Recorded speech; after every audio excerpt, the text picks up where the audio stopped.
Okay, but till then we have to make Vidya Didi the co-host. Can we please make Vidya Didi the co-host?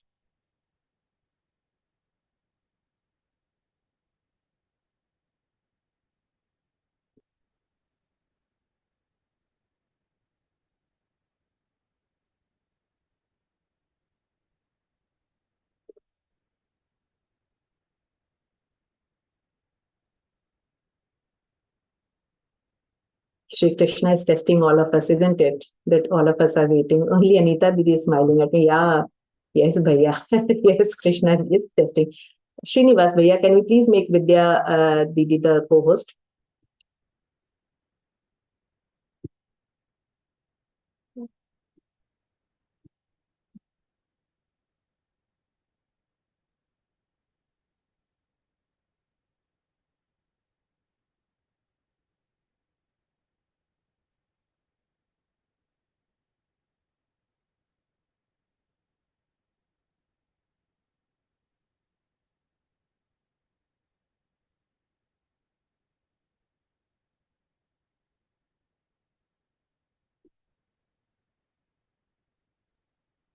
Ji Vidya Didi, I'm trying to contact our host to make you the co-host, so keep your hand raised.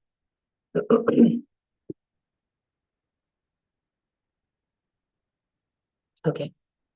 I guess Bhaiya has Jai Shri arrived. Krishna. Perfect. Vasudeva Sudan Devam Kamsachanuramardhanam Devaki Paramanandam Krishnam Vande Jagadgurum Krishnam Vande Jagadgurum. Jai Shri Krishna to all. पूज्य स्वामी जी के चरण कमलों में कोटि कोटि नमन. We are discussing Adhyay 10th, Vibhuti Yoga. Initial discussions we had in the last session where we covered up to slok number 10. 10th shloka was Tesham Satatayuktanam Vajatam Pritipurvakam Tadami Buddhi Yogantai Yena Mamupayanti Te. So Paramatma gives them Buddhi Yoga. Buddhi of intellect of equanimity and discrimination, with which the striver, the devotees, can attain Paramatma. But for that, they have to qualify themselves by Satata Yuktanam Bhajatam Priti Purvakam. So when they fulfill these three prerequisites, Paramatma bestow on them the Buddhi Yoga with which they can attain Paramatma. Okay, let us discuss further now. Slok number 11. तेषामेवानुकम्पार्थ महमज्ञानजन्तमः नाशयाम्यात्मभावस्थो ज्ञानदीपेन भास्वता. So Paramatma says, तेषामेवानुकम्पार्थ महमज्ञानजन्तमः नाशयाम्यात्मभावस्थो ज्ञानदीपेन भास्वता. Earlier Paramatma said, I gave them Buddhi Yoga. Now here Jnanadipena. Paramatma gives Jnanadip also. Tesham for those people. Anukampa Artham, with special mercy on them. With special mercy on those people who are Tesham Satatayuktanam Bhajatam Pritipurvakam. Aham, I, Ajnanajam, due to ignorance, Tama is darkness, Nashyanti, dispel, to remove, Atma Bhava, within their heart. Stha is situated, Jnana of knowledge, Dipena is the lamp, with the lamp, Bhasvata, the glowing. So Paramatma says, out of compassion and love for them, I destroy their tamoguna, the ignorance generating agent, living in their heart, illuminate the light of knowledge. Jnanadeep. Paramatma lights the Jnanadeep in their hearts. Now we know from chapter 15 that God lives in the hearts of all. Sarvasya Jaha Amrisanna Vishto Mattasvrita Jnana Pavohanancha and Mamaimasho Jiva Loke. All these slokas are, we have already learned these slokas. So even those who are indifferent to the God, Paramatma says, Sarvasya Jaham Amrisanna Vishto Mattasvrita Jnana Pavohanancha. I stay in their heart also. But the light of his presence can only be ignited by the touch of love for him. He is present. But you have to have some love for the God. With the touch of love, then he will ignite that lamp. And that is why Paramatma said, Tesham satati yuktanam bhajatam priti purvakam. Those who love me. With this lamp of light burns, it dispels the lingering tamoguna from the hearts of God-loving seekers. The Buddhi Yoga, the Yoga Paramatma said, the equanimity and discrimination, it develops the roots in their hearts. And with this, they successfully convert their desire to feel God into reality. They had that desire already to feel the God, but that desire gets into reality. It gets converted into reality. So no one is going to come from outside to eradicate our ignorance. The luminous lamp of knowledge is lit in that very antakaran which had been so far filled with the darkness of ignorance. This is the radiant light of Tattva-jnana, luminous wisdom, the ultimate reality.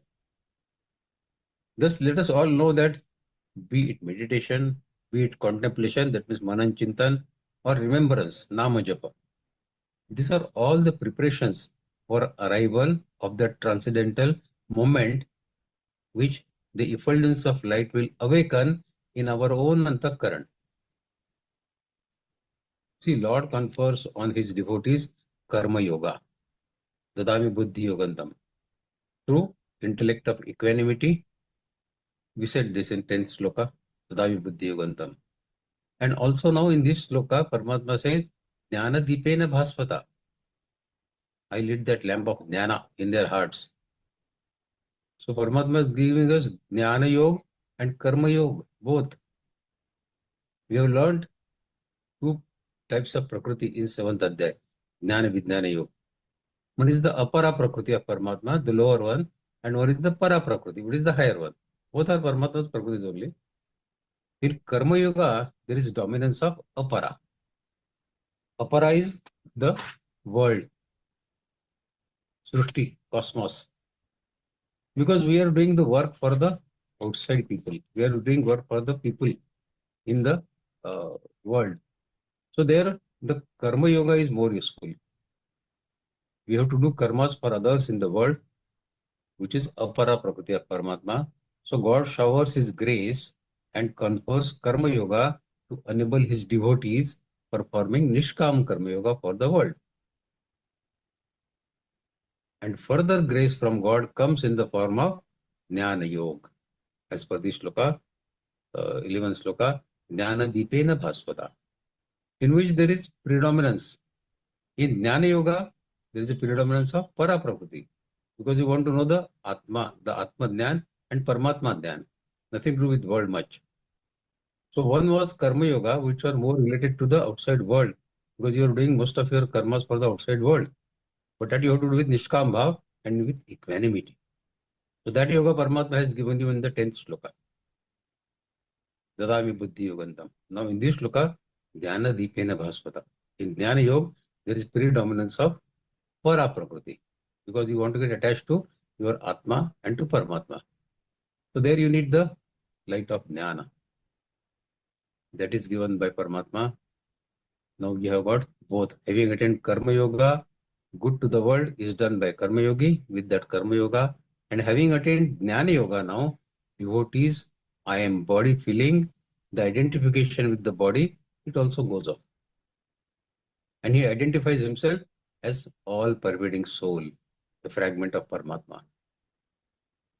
So with the grace of God, now the devotee has got karma yoga, with which he can do nishkam karma for the world, and he can attain self-realization with jnana dipena. He has got jnana yoga also. The main duty of the devotee is to assume the Lord as his own. When the devotee discharges his duties, Tesham satati yuktanam bhajadam pritipurukam, there are the duties which he discharges. The Lord also discharges his duties by dadami buddhi yogantam and jnana dipena bhasvata. So if we perform our duty, Paramatma will definitely perform his duty also. And that too he will do without demand, without desire from the devotee. On his own accord he will do it. And the Lord confers upon him the power of both karma yoga and jnana yoga. So he may not lack anything. The devotee will not lack anything. What else you want? Karma Yoga and Jnana Yoga. So God's grace comes, definitely it does come. But it comes only on those who strive for it, who work hard for it, who are tesham satatayuktanam bhajatam priti purvakam. This is the qualification. But those who are not aware of the great spiritual sadhana of these devotees that they are doing, they can only envy such people. That we are not getting the grace of God, and this XYZ is always happy, is always getting grace of God. But have you seen what efforts he has taken in his spiritual sadhana? Without understanding the efforts taken by others, we unnecessarily start getting envy. One small story. Are we able to see the dedication and hard work behind someone's success, be it the material success or be it the spiritual success? We know Picasso. All of us have heard the name of Picasso, the great painter. He was born in Spain. His paintings were sold in the whole world for crores and billions of rupees. Not only in Spain, but people all over the world were crazy about his paintings, Picasso's paintings. Once Picasso was going somewhere for some work, and as it was already late in the evening, he was still on his way. He decided to stay in a village. Picasso had come to that place for the first time, and so no one knew there. No person in that village knew Picasso, because that was not the era of digital media when everything is known on WhatsApp or on media. So nobody in that village knew who Picasso was and how he looks like. A woman passing through the road caught sight of Picasso somehow, and by chance the woman recognized him. Oh, he is Picasso. She ran to him and said, "Sir, I am a big fan of yours. I like your paintings very, very, very much. Will you make a painting for me also?" Picasso laughed and he said, "I am empty-handed here now. I don't have anything. I will paint you for some other time, not now." But the woman insisted, "You make my painting now itself. I don't know whether I will be able to meet you again or not. So you make my painting now only." Picasso took out a small piece of paper from his pocket and started drawing something on that piece of paper with his pen. In about 10 seconds, Picasso finished the painting and said, "Here, this is $1 million painting." $1 million painting in 10 seconds. The woman found it very strange that Picasso quickly made a painting in just 10 seconds and is saying that it is worth $1 million. She thought Picasso was making a fool of her, but she did not say anything. She took the painting quietly and came home. But she constantly had thoughts about his strange behavior of Picasso running in her mind. The next day morning, she went to the market and found out the price of that painting. She was immensely surprised when she found out that the painting was actually worth $1 million. She ran to Picasso again. "Sir, you are absolutely right. It's really a painting worth $1 million. Picasso only smiled. The woman said, "Sir, please make me your student. Teach me how you paint. Just like you made $1 million painting in just 10 seconds, please make me such that I can also make a good painting in 10 minutes, if not 10 seconds. Picasso laughed and he said, "It took me 35 years to learn the way I painted in 10 seconds. You thought I did it in 10 seconds? I have worked hard for it for 35 years. I have given 35 years of my life for learning. You too give that much time and then you will learn." The woman was speechless and she left gasping at Picasso. When we see the success of others, we find it all very easy. We think that, "Oh, this person became successful so quickly and so easily." But nobody is able to see that behind that one success, how many years of constant hard work and dedication are hidden. Success can come in a moment, but in preparation for that success, one has to sacrifice their own whole life. Everyone appreciates the beauty of the building on looking at it, but no one notices the brick of the foundation on which the whole building rests. A beautiful building can be built only on a strong foundation. Therefore, complete attention should be devoted to strengthening of our foundation without getting only envy of others. So this is valid for the people who are spiritually advanced also. We should not envy those people. We should see what kind of spiritual sadhana that has gone behind that success of spirituality in them. Okay, continue with slok number 12 and 13. Now 12 and 13 are related, so we'll discuss this together. Slok 12, now Arjuna is asking a question. Arjuna is making some declaration now. In 12th sloka, from 12th to 18th, all slokas by Arjuna. The 12th sloka, Arjuna says, Param Brahma Parandhama Pavitram Paramam Bhavan Purusham Shashvatam Divyam Adidevamajam Vibhum.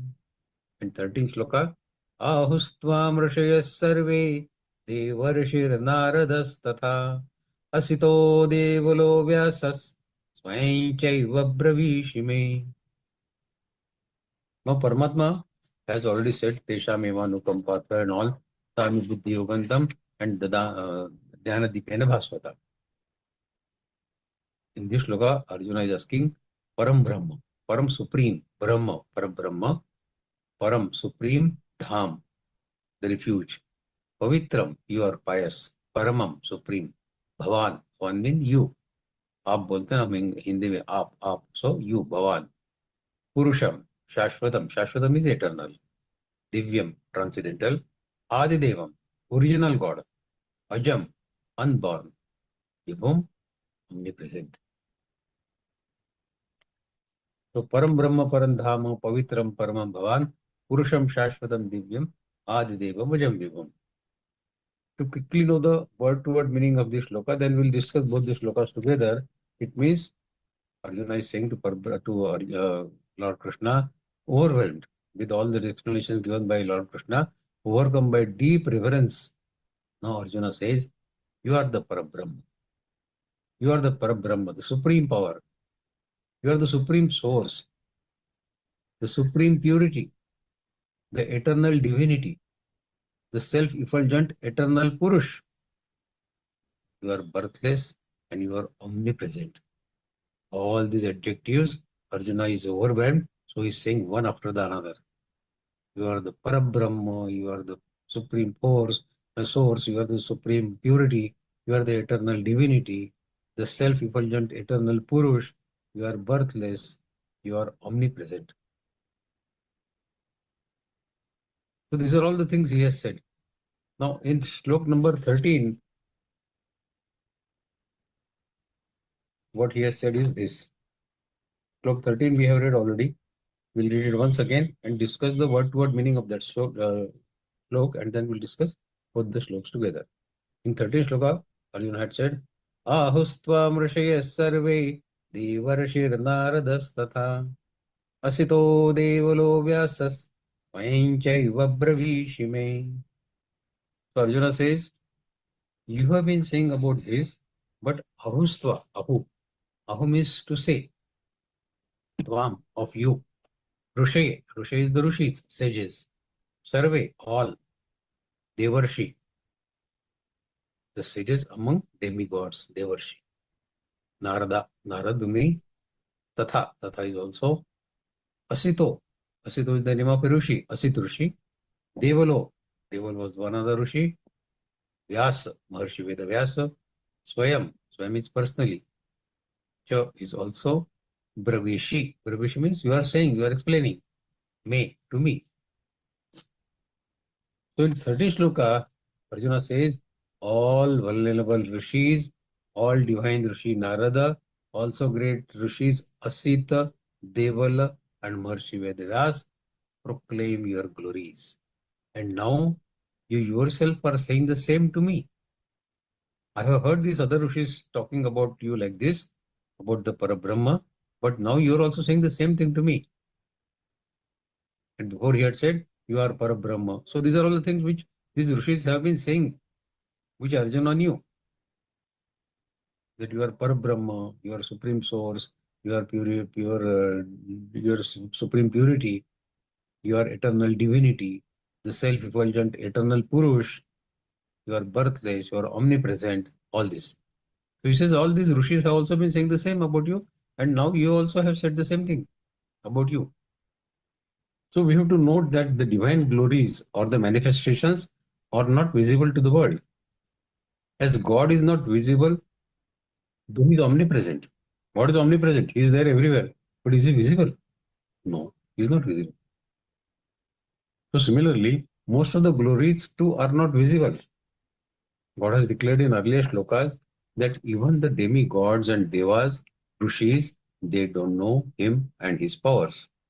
Therefore, Arjuna is now very, very curious to know more about those divine unknown glories of Paramatma. He is entreating God to reveal them to him.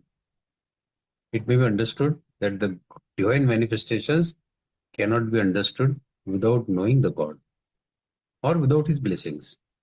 Unless you have the blessings and grace of God, you cannot know his vibhutis, his opulences. See, a person standing atop a mountain, for example, he has a very panoramic vision of the surroundings of that mountain. And he gets the bird's eye view that spans several hundred miles right up to the horizon.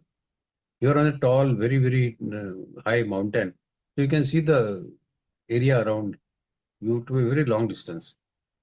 On the contrary, the one standing at the base of the mountain has a very restricted view of some 100 yards or so. Thus, all he can see are the trees situated at the mountain base. One who is standing at the base of the mountain. While one at the top of the mountain, he is seeing the entire view around him, spanning maybe a few 100 miles, maybe. So, thus, moreover, this vast difference which both of them have, they both experience. For example, the one at the top of the mountain will enjoy very stunning panoramic view, and in addition, a very pleasant breeze, cool breeze. Whereas the fellow at the bottom of the mountain, he will complain about the humidity, and all he can see is a very restricted view. So this is the difference between two persons, one at the top of the mountain and one at the bottom of the mountain. Now, importantly, the one at the bottom will readily believe other fellows' experience of cool and pleasant and scenic mountain top. If the fellow at the top says to the fellow at bottom, I have a great view here and there is a cool breeze, so this fellow at the bottom of the mountain will promptly believe him. After all, you don't have to convince someone sweating out there in that oppressive summer. Let us say, physical case, let us say Chandigarh. In Chandigarh, if somebody is there in the hot summer, at that very moment, the weather at a hill station in, say, Shimla, which is not so very far from Chandigarh, is delightfully cold. Chandigarh is very warm in hot summers, and at the same time, Shimla is delightfully cold and refreshing. No matter how close the mountain is Shimla or to Chandigarh, but Chandigarh is hot and Shimla is cold. The climate of the two places will not become alike, isn't it? And the fellow living in Chandigarh knows this very well. He did not be convinced that there is cool in Shimla. He knows it. And thus he readily accepts the climate in Shimla is cool, despite it being very hot in Chandigarh. Likewise, similarly, Arjuna says to Shri Krishna, I believe what you are saying. You are speaking from. You are in Shimla, I am in Chandigarh. You know everything. Now, in order to experience the weather in Shimla, one will actually have to go there to Shimla, isn't it? And in order to do so, one needs to know how to go there. And this is the context of next question from Arjuna. That I am here in a very hot summer in Chandigarh. I want to come to Shimla. How do I come? I want to attain that height at which you are. The fellow sitting at the bottom of the mountain, we saw that example. He wants to go to the top of the mountain. He needs to know the route. How do I come to top of the mountain? So Arjuna is going to ask the same questions to Paramatma in the next sloka. He says, Katham vidyamaham yogim tvam sada parichintayan keshu keshu cha bhaveshu chintyosi bhagavan maya. So Katham vidyamaham yogim tvam sada parichintayan keshu keshu bhaveshu chintyosi bhagavan maya. This is an important question from Arjuna. Katham is how. Vidyam aham. Vidyam is to know. Aham I. How shall I know? Katham vidyamaham. Yogina, the supreme yogi, master of yoga, that means Lord Krishna. Tvam, you, sada, always. Parichintayan, thinking of. Keshu, in which. Keshu, in which. Keshu, in which, like that. Bhaveshu, bhav, feelings, nature, sentiments. Chintayati. Chintayasi, you are to be remembered. Bhagavan is, of course, Lord Krishna. Maya, by me. So Arjuna is asking a question, O Krishna, you are the supreme master of yoga. You are the supreme master of yoga. Tell me, how should I meditate to gain constant awareness of you? In what things and in what ways may I meditate on you? Keshu keshu cha bhaveshu. What thoughts should I bring in my mind when I meditate upon you? How should I remember you all the time? How should I meditate on you to get constant awareness of you? Katham vidyamaham yogim stam sada parichintaya. Keshu keshu cha bhaveshu.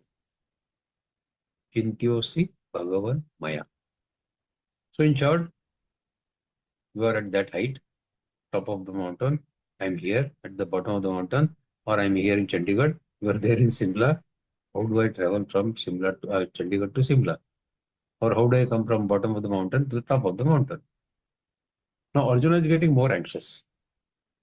One of the purposes of yoga is to forget the body and rise above the body. And then only the invisible divine glories can be understood and seen. That is the purpose of yoga.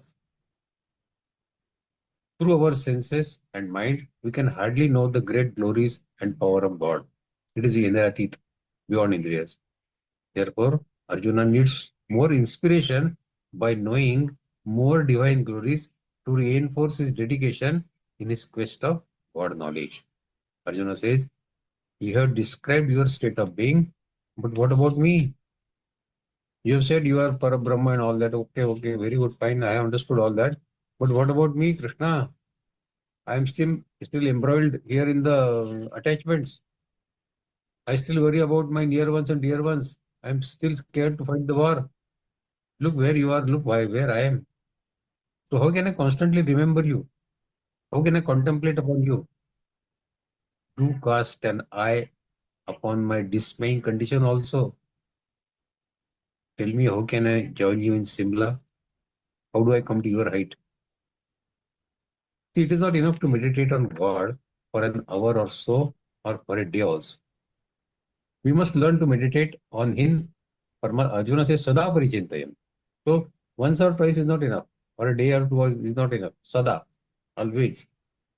We must learn to meditate on God always, Sada Parichintayam, which means bringing these qualities of life in our thoughts and actions, and learning to see the divinity that is within us and around us, those around us. When we do the mantra japa, chanting of mantra japa, for those who have difficulty to repeat mantras as they forget.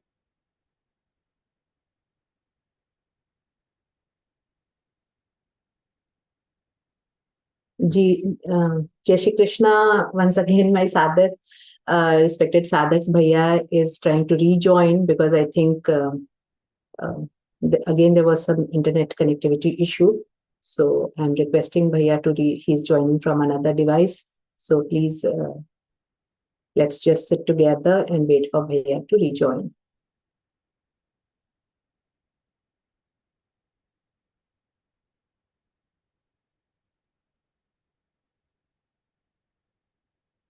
I guess some of the shlokas I think sadhaks were mentioning were missed also. So he will rejoin and we'll restart from those shlokas.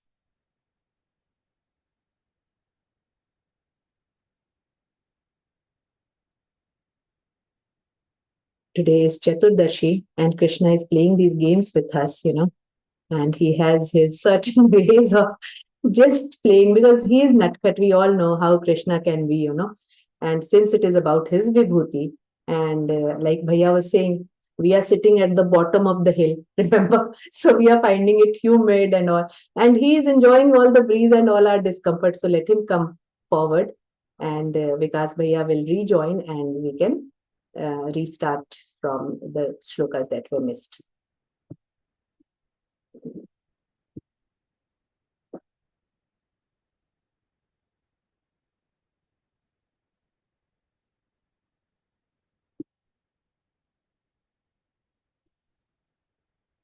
Ji, Vikas Bhaiya is there. I can see him. Sorry, all of you, there has been some serious problem on Ji. and off. It has been going on. So sorry Ji. for that. So we'll quickly take a review of Shlok 12 and 13 and then we'll go. Some Shlok got curtailed. I am aware of that. Deeply feel sorry for that. So Thank you, Paramatma Bhaiya. said, Arjuna had said in Shlok number 12 and 13, Param Brahma Parandhama Pavitram Paramam Bhavan Purusham Shashvatam Divyam Adidivam Majam Vibham Ahustvamurshe Sarve Devar Sheknaradas Tatha Asito Devulo Vasaswain Chaiva Bravishime. You are Parabrahma, you are the supreme source, you are the pure, you are the supreme purity, you are the eternal divinity, the self-effulgent eternal Purush, you are the birthless Ajam, and you are omnipresent. So all these things, adjectives have been used by Arjuna. And in 13th shloka, the word-to-word meaning, what we discussed just now was, Ahustvam Rishe Sarve Devar Shirnaradas Tatha Asito Devalo Vyasa Swayam Cheva Bravishime. All venerable rishis, divine rishis Narada, and also the great rishis Asit, Deval, and Maharishi Vedavyas, they proclaim your glories. And now you yourself are saying the same to me. Swayam Chaiva Bravishime. So Arjuna firmly believes that whatever other rishis have been saying to him, I mean to the world till that time, is all true because Paramatma is himself saying the same thing now.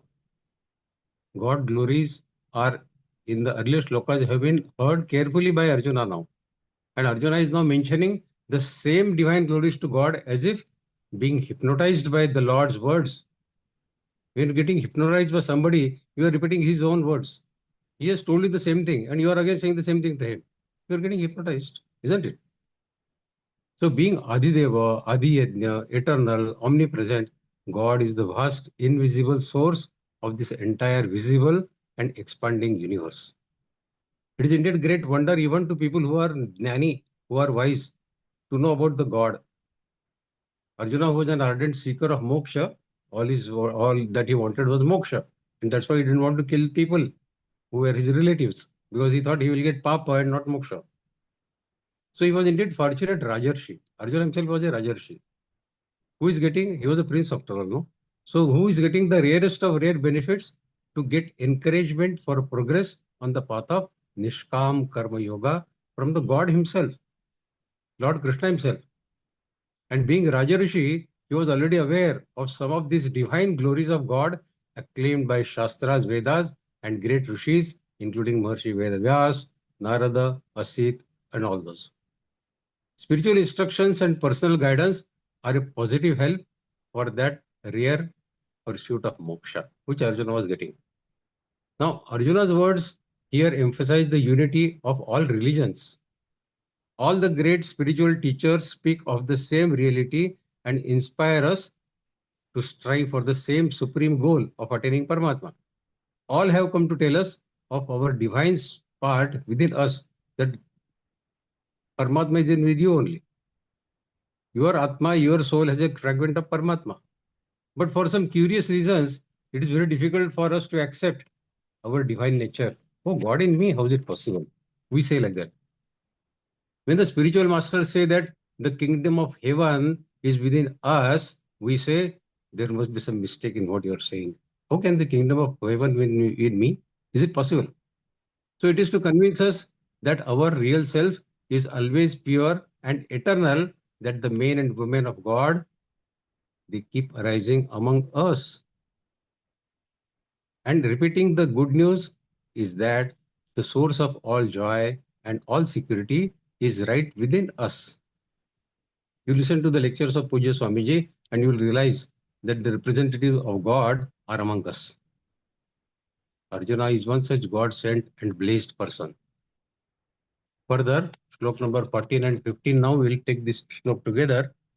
Sarvametadrutam manye yanmao vadasi keshava nahi te bhagavan vyaktim vidur deva nadanavaha.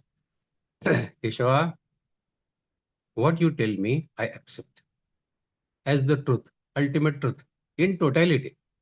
Whatever you said about yourself, I accept in totality. Because neither Devas, the enlightened souls, nor the Danavas know about your manifestations.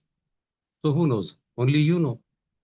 Arjuna is declaring as if with greatest of gratitude to the God himself that his divine manifestations mentioned by God himself are believed by him in totality as the highest reality because they have been declared by God himself. Krishna himself has said this. So there's no question of disbelieving it, isn't it? So the reason being that nobody, neither Devas nor Danavas, know the God. At this true manifestation in totality, in reality. So only God knows his Maya and himself. Then 15th sloka, Arjuna had said, Swayameva atmanam vettatvam purushottama bhutavana bhutesha deva deva jagatpate. Purushottama, that means Lord Krishna, the knower of beings, the Lord of the beings, the Lord of the world, and the Lord of Devas, that means demigods.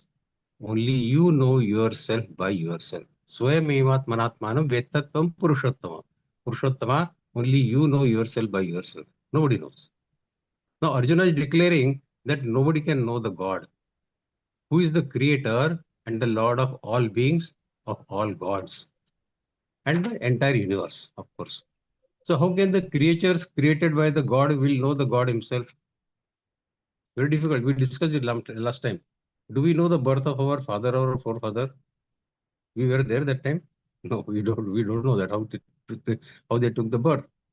So all beings and objects of the universe are subject to change and destruction and cannot live beyond nature, which is eternal part of the God. Therefore, only the soul can know the God because soul is as eternal as the God himself. Not the Devas, because Devas also have limitations. How can we think of knowing God completely? This is one of the deepest questions asked in Vedas, in scriptures also. How to know the God completely? How can we talk about knowing the God? How can we write about the God? How can we speak about the God? How can we become an authority on the God? Is it possible? If the God is without name and without form, how can we do all these things? All that we can hope is to become the dust on his lotus feet. This is all that we can aspire, we can become. The Lord is everywhere. As we know, omnipresent. There is nowhere where he is not. He is there everywhere. We can never know him through our physical senses. He is Indriyatit. No senses can find him. But for the man of God, he is more real than any object of senses can be. One who has realized the God. Sri Ramakrishna, who worshipped God as Divine Mother, he used to consider God as his Divine Mother. He would sometimes break off while talking to people, talking to his disciples, and he would, in the middle of discussion, say, "Shh, stop. Mother is coming. I can hear her anklets jingling. I can hear." This is not hearing the way we hear the jingling of coins or the tinkling of glasses through our ears. This is not that. The Divine Mother is so real to him that he hears her in the very depths of his consciousness. This is Jnani, who realizes God in his consciousness, not through his senses. Senses cannot find. Our spiritual masters say that they can see the God with the same eye that they see us. Imagine peeking through a keyhole, okay, and try looking inside the room through that keyhole. When you realize that someone is also picking you from the same keyhole, you are seeing from the keyhole, and you see that there is someone inside who is also picking from the same keyhole to you. How do you feel? How do you feel that somebody is watching you? You wanted to watch him, and he is also watching you, isn't it? You are looking right in the eye of Lord. He is watching you. You are looking right in the eye of Lord. We cannot know God in the usual way of knowing, the way we know the phenomenal world. He is the divine self within us only. We are looking at ourselves.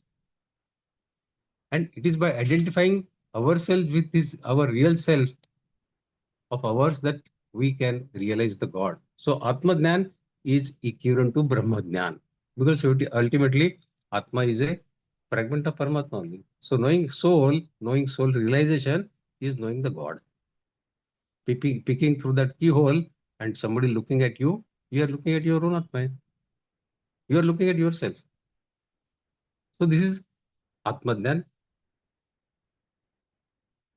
Now let's go to slok number 16.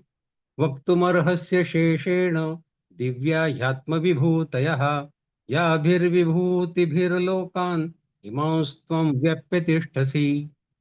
Arjuna says, indeed, you alone are able to describe in details your vibhutis, your opulence, your cosmic glory, your universal majestic potency, by virtue of which you exist, pervading all the worlds, all the three worlds, Swarga, Prithvi, Patal. Only you know yourself. Nobody can say. Now, indirectly, Arjuna is entreating the Lord to tell him all those divine glories by which the Lord himself pervades the entire universe. So, which are those glories through which the Lord is pervading this entire universe? Arjuna is curious to know that. Lord is all pervading. Okay, understood, granted. How? Through which vibhutis? Through which opulence? So we have to note that the divine glories or the manifestations are not visible to the world. Can we see the God? No, we cannot see. As the God is not visible through though he is omnipresent. We say Paramatma is omnipresent. He is there everywhere. He is here where I am sitting. He is there where you are sitting. But can we see him? We cannot see him.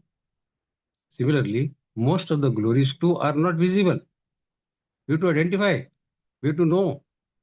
Yes, this is the glory of Paramatma. God has declared in earlier slokas that even the demigods, devas, rishis do not know him and his powers. Therefore, Arjuna is now he is curious, very, very curious to know more about those divine unknown glories, and he is entreating God to reveal them to him, requesting him again and again. It may be understood that the divine manifestations cannot be understood without knowing the God, or without his blessings, without his grace. Unless we have grace of God, we cannot know God, obviously. And then one example of a person standing on the top of mountain who has a panoramic view of the surrounding, and he gets a bird's eye view of entire space around that mountain, which may be spanning a few hundred miles also probably. On the contrary, other person who is standing at the bottom of the mountain, he is having a very restricted view. He can see only the nearby few trees here and there, not more than that. The person at the top can have a very wider view. This person is having a very short view. Thus, all he can see is all trees situated at the mountain base. Moreover, there is vast difference in the surroundings also. The one at the top of mountain is enjoying not only that panoramic view, but he is also enjoying the pleasant breeze, cool breeze. Whereas the fellow at the bottom, he may be having some humid and hot air only. All that he can see is only restricted view. So this is the difference. Now the person at the bottom will readily believe when the other person is at top. Without him telling, he will believe that the person at the top is really happy. He is enjoying a cool breeze. He is enjoying the panoramic view from the top of the hill. So example which I was giving was, if a person is at Chandigarh, and at that moment, where it is hot summer in Chandigarh, and if at that very moment, another person who is in Shimla, yes, you can get it on YouTube, the link will be shared.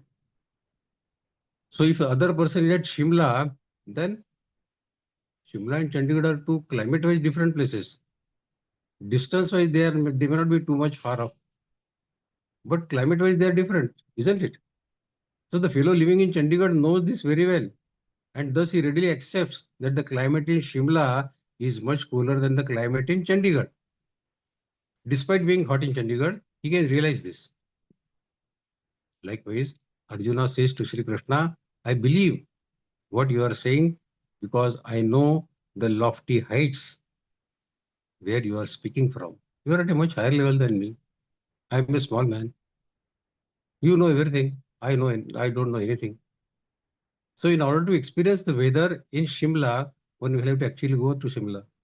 By sitting in Chandigarh, he can know that it is cooler in Shimla. But can he experience it in Chandigarh?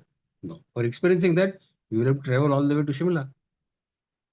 And in order to go do so, one needs to know how to go there. And this is what Arjuna is going to ask in the next sloka.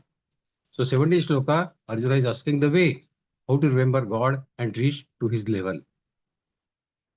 Katham vidyamaham yogeshtam sada parichintayan keshu keshu cha bhaveshu chintyosi bhagavan maya. Krishna, you are the supreme master of yoga. You are the Yogeshwar. You are the master of yoga. Tell me, how should I meditate on you to gain constant awareness of you? Keshu keshu cha bhaveshu chintyosi bhagavan maya. I want to be aware of you all the time. How do I meditate on you? In what things and in what ways should I meditate on you so that I remember you always? I meditate on you always. In short, I am in Chandigarh or summer, you are in Shimla. How will I come to Shimla? Please tell me. So now Arjuna is getting more anxious. And one of the purpose of yoga is to forget the body and rise above it. Then only the invisible divine glories can be understood by human beings, not otherwise or seen by human beings. Through our senses and mind, we can hardly know the great glories and power of God. Because he is Indriyatit. Paramatma is Indriyatit. Our senses fall too short of it. Eyes cannot see him. Can the eyes see God? Can the ears can hear his voice? Can the nose take smell of him? No. So our Indriyas are falling too much short of knowing the God. He is Indriyatit. Therefore, Arjuna needs more inspiration by knowing more divine glories so that he can reinforce his dedication in his quest for knowing the God. He wants to know the God. He wants to realize the God. He wants to attain the moksha. But he's falling short of his knowledge.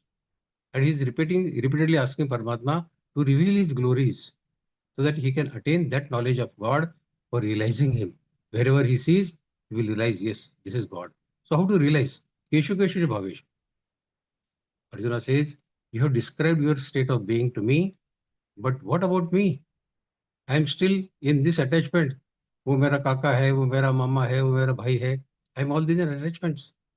I still worry about my near ones and dear ones. So how do I constantly remember you? Chintyosi Bhagavan Maya. Contemplate upon you. Please shower your grace on me, on my displaying condition also. Tell me how can I join you in Shimla? I'm here in Chandigarh. I want to join in Shimla. So it is not enough to meditate on God for an hour or so or for a day. You need to do it continuously, regularly. This is not a practice which you do for a day and leave it. We must learn to meditate on Him always, which means bringing these qualities to life in our thoughts. Khate, pite, sote, every time we should be thinking of God and actions and learning to see the divinity that is within us and not only within us, in those who are around us also. When we do mantra japa, for example, for those who have difficulty to repeat the mantra because they forget that I have to do japa, that fact itself they forget. Or sham ko yaad aata hai. In the evening they remember, oh, today I did not do japa. So what is the remedy on this? One way is to write a note and paste it at 2-3 places in your house, in the hall, in the bedroom, in the dining, in the kitchen, So wherever you roam around in your own house, you see that note and you remember, oh, I have to take Nama Japa. Repeat the mantra. So this is one way. And if you don't want to get embarrassed, because if the visitors will come to your house, your friends and relatives, and they will see these notes pasted everywhere in their house, and they may laugh at you. Say, "Ye kya laga rakha hai? What is this note?" So to avoid that, you can paste picture of an elephant. Elephant has a very strong memory, So elephant is a representative of memory. You can put an idol of elephant, or you can paste the picture of elephant. Then you will remember this. Now, how to remember this is left to everybody's consideration and imagination. But we have to remember. We have to take Paramatma's name. This is not something which we should forget, isn't it? But we do forget. I have experienced it myself, forgetting about taking God's name. Because other things keep happening in our life so much that we forget Paramatma.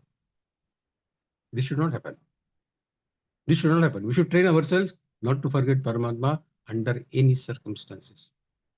So finally, when we become established in the Lord, we shall see His glory everywhere. Wherever there is beauty, there is excellence, there is grandeur in the world around us, we remember Paramatma. Then you will automatically remember God when you see the first green shoots pushing up through the ground. When the first monsoon shower is there, you see suddenly from the ground the green sprouts coming. Remember God. Remember God. Or when you see your pet dog or cat running happily on, say, you are going to sea beach, running happily here and there, wagging the tail here and there and dancing happily, remember the God. Or a mother, for example. A mother who is very patient. You travel in the train and you see invariably some mother feeding the child, and the child is continuously crying. The whole bogie gets bored of her crying. That baby is crying. But the mother is very patiently handling the child. So when you see this patiently handling mother, remember God. It is the Lord you will see in the essence in all these three circumstances. And once we learn to see the world like this around us, there will be no need for any external reminder. No need to put a pest here and there or to put an elephant picture here and there. We will not forget even for a moment that everything in the world is sustained by the power of Lord. So we can feel the presence of God if we are careful enough in observing people around us, circumstances around us, events around us. Now, in which form and in which sentiments, bhava, we can feel the God? A small story again. How we have experienced the help which is given to us without telling or without showing. Whenever the help comes to us, without our asking, without our demanding, or without our knowing, know that it is the presence of God. That help is the presence of God. One hotel receptionist, she was sitting in her hotel at the reception desk. She noticed a calm, young, depressed teenage boy who had just checked in with his father. His silent behavior, that young boy's silent behavior, caught everyone's attentions in that hotel, who was there in the lobby of that hotel. There was a deep sense of sadness on that fellow's in his eyes and deep emotions on his face. The boy looked lost and sad, and the paleness on his face was also very, very evident. Later, both had the dinner, father and son. The whole staff was noticing that both the guests were very quiet and the boy was not interested in eating the food also. He was so sad. After having dinner, the boy went to his room and his father went to the receptionist to look for the manager. The receptionist first asked about any difficulties if he had, so that she could solve, or any inconvenience he is facing. The man said, "No, there is no problem. There is no problem. I just want to meet your manager. Can I meet him?" While the manager came, the man took him aside and said, "I am spending the night in your hotel with my 14-year-old son who is suffering from cancer. He is seriously ill. My son is soon to undergo treatment of chemotherapy, which will cause all his hair to fall. I am here with him for a holiday at the hotel. Also, my son plans to shave his head so that it does not feel like a disease He's eating him up. He does not want to have the feeling that because of chemotherapy treatment of his cancer, his hair have fallen down. He doesn't want to have that feeling that disease is killing his hair. I am also going to shave my head, the father said to that manager. In support of my son, I will also shave my head. I request you that your staff should treat us appropriately when we both come tomorrow for the breakfast in your restaurant. Ask them not to look at us with a very surprising face and laugh at us when we both enter the restaurant with both heads shaven. The manager listened to it carefully, the whole thing very patiently, and he assured the father that don't worry, sir, we will take good care. Nobody will laugh at you. Nobody will show any surprise. Next morning, the father and the son entered the restaurant for the breakfast. They saw the 4-5 of the restaurant staff who were serving the breakfast were doing their job very lovingly with smiling faces, and all of them had their heads shaven. Their heads were shaved. 5 people in the restaurant who were serving as waiters, their heads were shaved. The whole atmosphere was filled with the fragrance of togetherness. Father and son, head shaved. All staff serving, head shaved. The father expressed his gratitude towards everyone with moist in his eyes. What a sense of togetherness this Patel has shown to my son and to me. So no matter what work we do, but if we want from the heart, our little help can change a lot. A little help from that staff or that manager, it changed the life of these people. So dignity, respect, sympathy, kindness, as well as the generosity are the hallmarks of the ignited soul, where you can feel the presence of God. All efforts then are only to help people and bring the change. So if you want to know where the God is, these are the places where God is. And this is precisely the purpose of this Adhyay, Vibhuti Yoga. To know where we can see, we can feel, and we can find the God. This is the purpose of Vibhuti Yoga.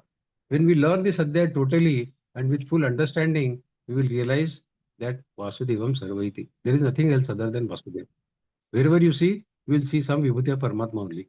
When we go through the list of Vibhutis, you will realize this. Okay, continue with Slok 18. Vistarenatmano yogam vibhunti incha janardana bhuyah kate truptirhi shrunvato nasti me mritam.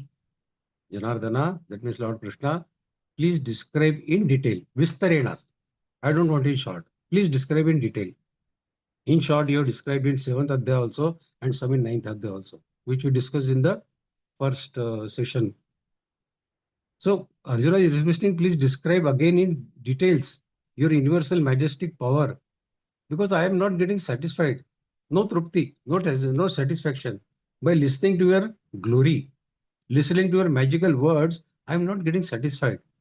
The more I listen, the more I want to taste the nectar of your immortal words. My thirst is not getting quenched, it is getting more and more strong by listening to your magical word of about your glory.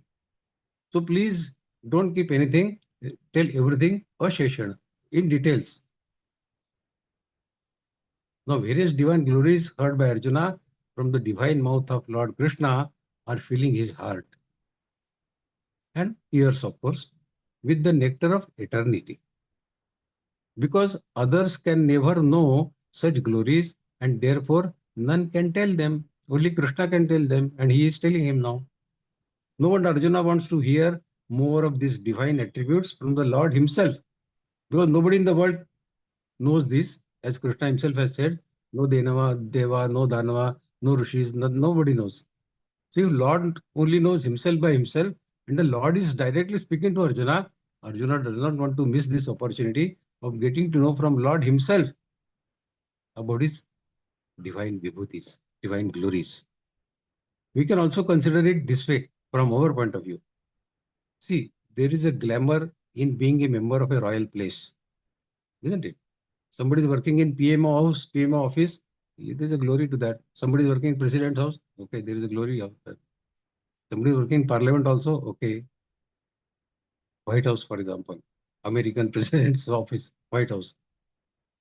Somebody may be working in White House. All that he may be doing is cutting the lawn in that garden of the White House. But he's working in White House. You are still working at White House, and sometimes you may get some chance to go inside also. Or you may have caught glimpse of President's little daughter in your daily work. Or his granddaughter. If the president is too old, like Joe Biden, if president is too old, then you may have come across his granddaughter. And perhaps sometimes you might have even picked up her pen and returned to her when she was on her way to school. This also might happen. It is true that no one cared about your gesture in the White House. Nobody even said thanks to you when you did this help to that granddaughter of president.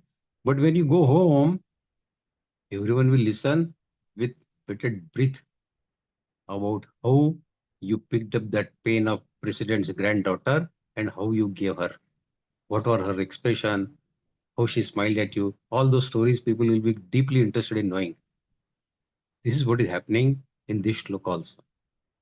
There is a little of Lord infinite glory present in all of us. And the deeper we go in our meditation, His glory will shine forth in our daily living. That much brightly as deep we go in our meditation. That is why when we really begin to be serious about practice of meditation, we never become tired of hearing about the glory of God from someone else who is speaking from his personal experience. Because all devotees, they talk only about God. This we have learned in many adhyayas of Bhagavad-Gītā. They don't talk about the world. They talk about the God only. So when somebody is sharing his experience, that today when I was meditating on Lord Krishna, I saw this. And then we get lost in his explanation. So this is, we never become tired of listening to experiences like this. Like Arjuna, the more we hear, the more we want to hear. Isn't it? Somebody sharing experience about realizing the God in his meditation and he's sharing his experience with you, you get lost and you want to hear more and more from him. Like Arjuna wants to hear more and more from Krishna.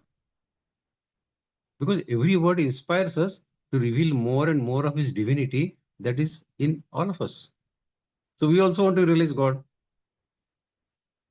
So see for example, if you like jalebis and if you are invited for lunch where they serve jalebis, you call yourself fortunate. Oh my God, I like jalebis and they are giving jalebis, hot, sweet jalebis, great, very nice.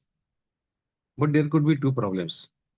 Problem number one, the jalebis may be in short supply, not too many in supply, or your tummy may get full very quickly. You eat few and then your tummy is full. You can't take more.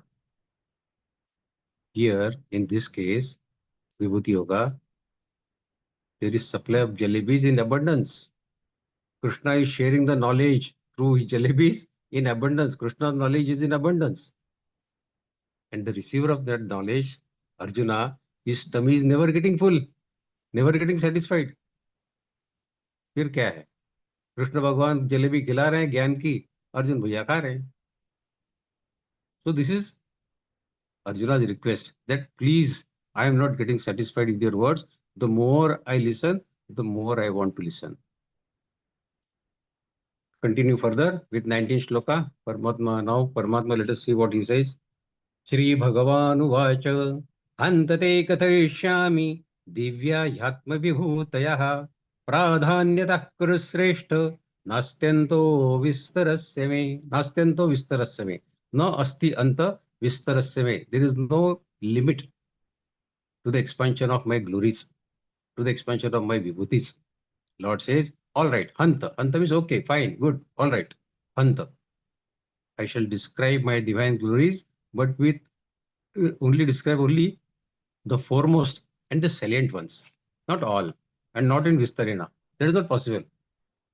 That too in short I will explain. Arjuna, my vibhutis, my grandeur are limitless. And there is no end to my majestic opulence. There is no end to my vibhutis. See, they are discussing this on the battlefield of Kurukshetra. If Krishna is explaining all his vibhutis, Is it the right time to explain everything in so much of details? So Krishna says, I will tell you, but I will tell you in brief, because there is no end. If I explain all my vibhutis, that means there is an end to my vibhutis, isn't it? Suppose 100, and 100 is the end, full stop. But Paramatma says there is no end. So how can he explain everything in details? Impossible. When there is no end, how can he explain? This universe is an imaginable immensity. It is not only vast beyond imagination, but it is expanding also at a very rapid pace. Galaxies are expanding. NASA has found the planet which is 30 billion light years away from Earth. 30 billion light years. Light travels 1,86,000 miles in 1 second, multiplied by 60 for 1 minute, multiplied by 60, 1 hour light year, 1 hour light, 1 light hour, multiplied by 24, 1 light day. And 1 light year is multiplied by 365. And multiply this whole thing by 30 billion, and then you will know the distance from Earth to that planet which NASA has found now, which is 30 billion light years away from Earth. Impossible to imagine. It is beyond numeral. All this is child's play for Krishna, for the God.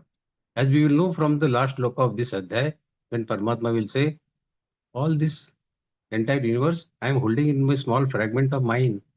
This is nothing for me. Obviously, therefore, the vastness of divine glories of God is easily beyond the scope of science of numerals, science of numericals. God, therefore, appreciating Arjuna's human limitations, is condensing to reveal only a few of his divine attributes, divine glories, mainly such which are of use and interest to Arjuna. If all the glories of the God can be narrated and heard, how can they be endless? Cannot be. Therefore, God declares that he will tell his divine glories in brief. Remember, the Lord is speaking from the level of Parabrahma. Krishna is not speaking who is sitting in front of Arjuna driving a chariot as a person, as an individual, as an embodied person, but he is speaking from the level of Parabrahma. In Bhagavad Gita, Krishna has both these roles. One as a friend of Arjuna driving a chariot, and another of the Parabrahma. So this shloka is from the level of Parabrahma. Drawing another conclusion from this shloka, let us find another conclusion from this shloka. It also indicates that the vast glories that we have in us, we also have glories in abundance. We have to find our own glories. NASA has found the glory which is 30 billion light years away from us. We have some glories within us also. How we try to find that? It is a reminder that there is no limit to the power we can draw on our selfless work through meditation. Our meditation can help us to find innumerable glories within us also. Compared to the state, if suppose you start meditation today or tomorrow morning, compared to the state that we are living today and the condition that we can reach with few months, few years of meditation, you will realize that this is a dream.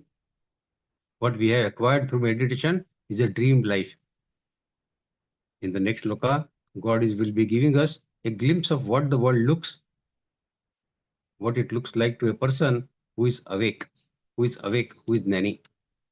So continue with slok number 20. Paramatma says, slok number 20. Ahamatma gudakesha sarvabhutashaya stitaha ahamadishya madhyancha bhutanamanta evacha. Now the Lord will describe 82 of his divine glories from this slok 20 to slok 39. We have taken account of all glories in the beginning. How many glories are there? 194. We have taken 7th adhyaya sum, 9th adhyaya sum, 15th adhyaya sum, and this adhyaya has the maximum number of glories. So 82 glories will be covered from slok 20 to 39. Paramatma says in this shloka, I am the real self in the heart of every creature. I am the beginning, I am the middle, and I am the end of all creations. See, there is no exact parallel to the word Atma. Aham Atma Gudakesha. Aham Atma. I am Atma. What is Atma? English language falls too much short of some Sanskrit word explanation. Karma. What is karma? In English, they say action, work. But karma is much more than action and work. It is not only action and work. Karma is covering too much than only action and work. Similarly, for Atma, there is no exact parallel in English. All it means is self. Not the little self, but the changing. The self-covered personality, self-centered personality, with which most of us identify ourselves as a higher self. Now, if English explains this as higher self and lower self, does it make any sense? But Atma is changeless personality. This is also explained somewhere. Changeless personality is our Atma. That may be to some extent true. Changeless personality, which we will discover in the very depths of our consciousness. Yes, this may fit probably.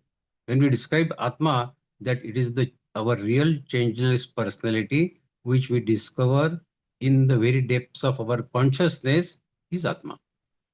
But there is no one word which can explain Atma in English or any other language for that matter. I happen to know a few of them, but no language gives the exact explanation of Atma. What is Atma? One of the most consoling implications of this concept of Atma in Hinduism, our Sanatan Dharma, is that when it is changeless personality with which we discover, which we discover in the very depths of our consciousness, that means no matter we may be how much errors, how many papa karma we might have committed in the past, no matter what liabilities we are living in at present, our real self can never be tarnished. Whatever is happening at the outside level, our real self it cannot be tarnished. The core of personality, our pure self, which is changeless, beyond change, is always pure, is always loving, is always wise. That is Atma. This concept can be compared to the sun god. Even when it is completely covered, hidden by the clouds, even when we close our eyes to the sun is always blazing the way with the same radiance.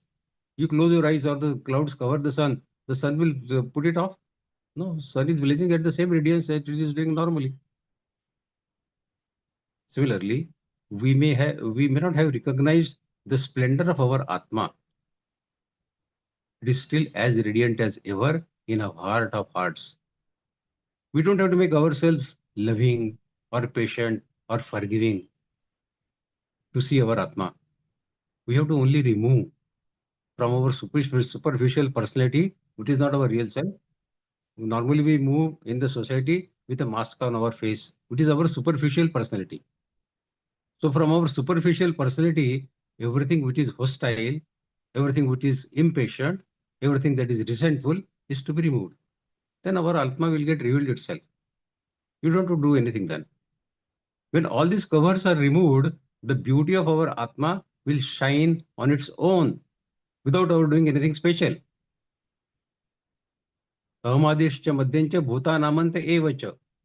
Hereby saying that he is the beginning, the middle, and the end of all beings, the Lord has given the gist of his divine glories.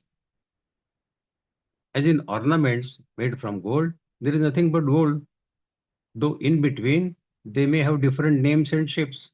Ornaments comes in different shapes and different names, but the gold remains gold in them. Same way, all beings are born of him, of Paramatma. They live in him, in Paramatma, and maybe in different forms, but finally they merge in him only.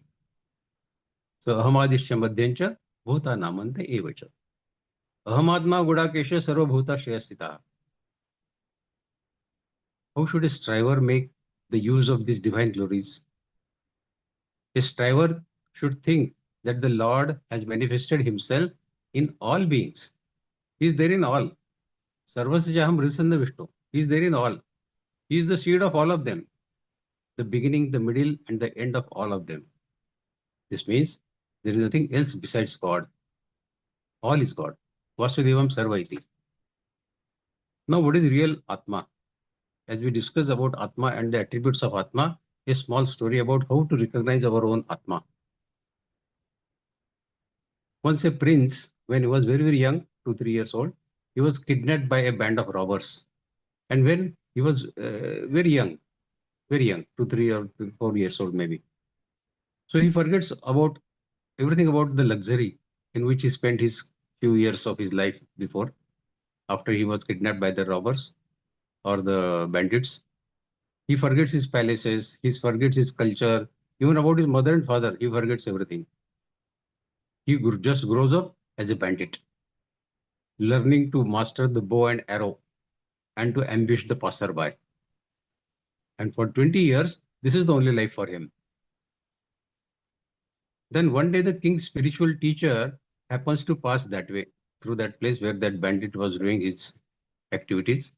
The spiritual teacher looks at this boy, who was maybe 24, 25 years by that time, who has now become a rough and tough man, and finds that behind his violent manners, this young bandit has some features of the king, some features of the queen. His eyes are like queen's eyes. And he even is having a hint of real bearing on his face. The teacher recognizes him as king's son. And with great love in his heart, he goes up to that bandit, young bandit, and he embraces him, saying that he calls him, Your Royal Highness, Your Royal Highness. The bandit, this young boy, is outraged. What is this you are talking? What do you mean by this? I am not your Royal Highness. I am a bandit. And everybody in this kingdom is afraid of me. But the teacher's faith is unshaken. He puts his arm around this young man and begins to tell him the stories of his childhood. How his father used to carry him on his shoulders, how his mother used to sing him asleep, how he used to how he used to be in the palace, how he used to play in the palace, running here and there. And gradually, the prince begins to remember his past.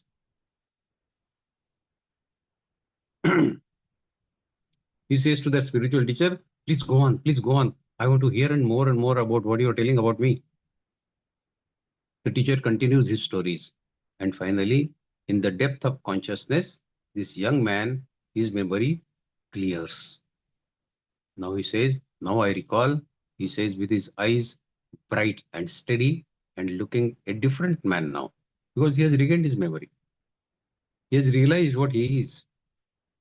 As if he has awakened from a dream, he says, I am really not a bandit at all. I am not a bad man. I am not violent. I simply forgot who I was.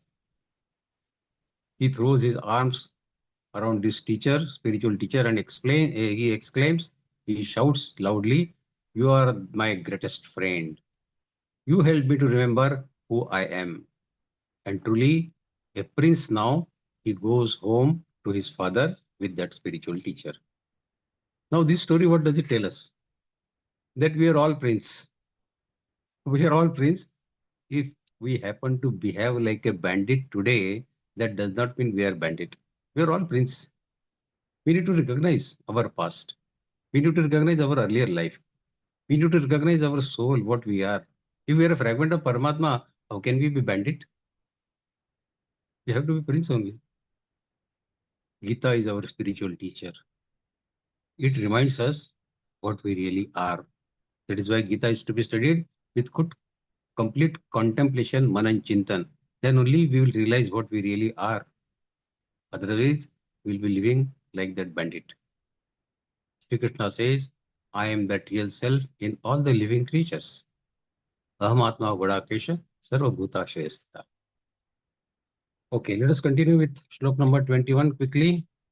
Further, Paramatma says, Adityanamaham Vishnur Jyotisham Raviroshuman Marichir Marutamasmi Nakshatranamaham Shashi.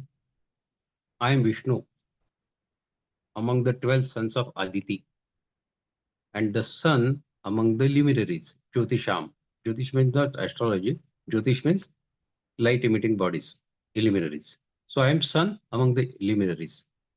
I am the glory of Maruts, the wind gods, and I am the moon among the nakshatras.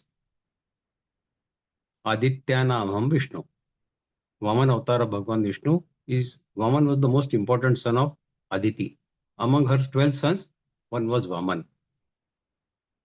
As an incarnation of Vaman, he got the property of demons as a charity and gave it to the sons of Aditi, to the demigods. We know that story of King Bali who did yajna.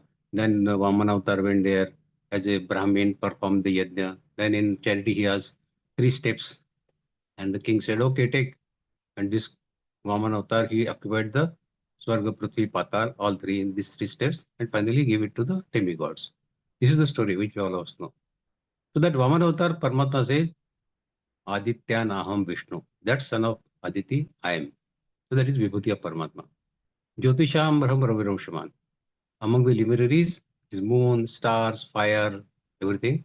The Lord is the radiant sun, by whose light all of them get illuminated. The main illumination comes from the sun, and Paramatma says, I am the sun. The sun is the Paramatma's Vibhuti. So whenever we see the sun, now we should remember Paramatma. That is the condition of Vibhuti Yoga. If we are reading Vibhuti Yoga, we understood his Vibhutis. When you look at sun, whether it is morning, afternoon or evening sun, you should remember Paramatma. That is the Paramatma's Vibhuti. When Shri Krishna says he is the sun, this can be interpreted in both scientific precision and spiritual wisdom, both ways. The sun is the source of heat and light, isn't it? And both of which are necessary for the earth, or for the life on the earth, more precisely. We can ask ourselves this important question. How is it possible for the sun to give out this heat and light continuously for more than 6,000 million years? It is giving continuously this heat and light to the earth. The physicists compare the sun with hydrogen bomb exploding continuously for millions of years. They say it is like explosion of hydrogen bombs which are exploding for the last millions of years. Then only that light and heat can be generated in the sun. And they say that it takes 20 million years for this energy to reach sun's surface from its center. So these explosions like hydrogen bomb are taking place at the center of the sun, and for reaching to the surface of the sun, it takes 20 million years. But no scientist or no physicist can tell us why this process is going on and who is responsible for this process. For this, we have to draw upon the wisdom of spiritual knowledge, spiritual insight. No technology, no science can reply to this question. No NASA can reply to this question. Imagine Shri Krishna. Imagine Shri Krishna standing quietly in the center of the sun in that unimaginable whirlwind of heat and light, playing on his magical flute. When the temperature of our city reaches 40 degrees, we start consuming ice cold water in bottles after bottles. Kya garam ho raha hai? Kya garam ho raha hai? Eat ice cream, take cold drinks, consume bottles after bottles of ice cold water. Now imagine Lord Krishna standing comfortably at the center of the sun, where the temperature is 13 million degrees, not 40 degrees, 13 million degrees, and smilingly playing his flute. And if he were to play his flute little louder, the temperature of the sun would go up, affecting the life on the earth. And if the Lord would make his melody a little softer, the temperature of the sun would fall down, again making the life on the earth impossible. The question to be asked is, how this 13 million degrees at the center of the earth, center of the sun, gives perfect life on the earth? Who calculated this? That 30 million degrees at the center of the sun will give perfect life on the earth. Who imagined, who designed, who planned, who implemented this? It cannot be dismissed as an accident. According to Geeta, the sun has an inner law, or better to say, sun has an inner ruler in the form of God, in the form of Paramatma, which maintains the perfect balance of energy, pressure, temperature. This balance is an expression of divine unity of existence, which keeps all the local forces working together so that the unity of the solar system may be well maintained. Maricharitamashmi. The Lord is the glory of 49 Maruts, that means wind gods. The story says that the king Indra, he split the footage of that Diti in 49 parts. And each of those parts, instead of being destroyed, was turned from 1 to 49. Marichi is the head of those wind gods. Paramatma says, I am Marichi among the the wind gods. Nakshatranam aham Shashi. Shashi is not a nakshatra, of course we know that. But the movement of nakshatras, nakshatra means, naksha is map and tara is star. So the movement of tara, movement of stars is nakshatra. And the movement of nakshatra is decided by the movement of the moon. So moon is the boss of nakshatra. The movement of 27 nakshatras, Ashwini, Bharani, Kritika, 27 nakshatras are there, is controlled by the moon. God says, for nakshatras, I am their controller, I am the moon. So when we look at the moon from tonight, remember God. Moon is Paramatma's vibhuti. Further, next sloka 22, Paramatma is explaining some more vibhutis of him, which is Vedanam Samavedosmi Devanam Asmi Vasavaha Indriyanam Manaschasmi Bhutanam Asmi Chetana. Among scriptures, among Vedas, I am the Samaved. And among demigods, I am the king Indra. For senses, Indriyana, I am the mind. And in living beings, I am the consciousness, I am the Chetana. So first charan, Paramatma says, Vedanam Samavedosmi. Of the 4 Vedas, Samved is the most suitable for music. So Paramatma says, I am that Samaved. And that is the description of Paramatma's glories in Samaved. So Paramatma says, Samaved is my glory. Of all the Vedas, Samaved is my glory, my vibhuti.